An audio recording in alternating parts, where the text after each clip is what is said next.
экенин ким билет, ал вакцинацияны билбейт экенбиз, бирок эми элдин коопсуздугу үчүн сайдырса да болот. Эми желание. Сиз жеке өзүңүз? Жеке өзүмдүн ою жок, мен сайдырам. Ишенич жок. Мен өз оюм, мен каршымын.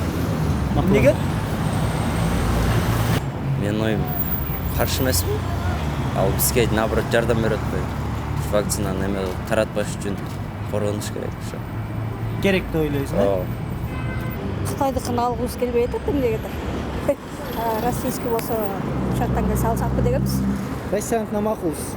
Эми ушактыкын алгыбыз келет, элдин баары Кытайдыкын алгыбыз келбей атпайбы? Кытайдыкын эмнеге? Анткени баягы сиңип калды да бизге. Оору Кытайдан жукту депчи.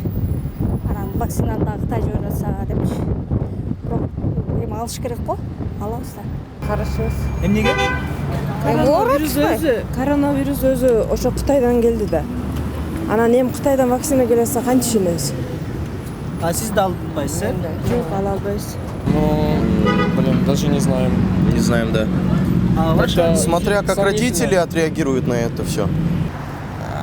Албай эле коюш керек деп ойлойм мен, себеби азыр такыр ишенүүгө болбойт.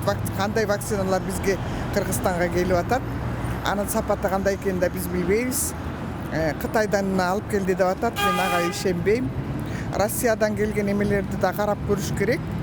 Бизде лабораторияларда лекарстволорду текшерилбейт, вакцина деле текшерилбейт. Ошондуктан өтө этият болуш керек деп ойлойм.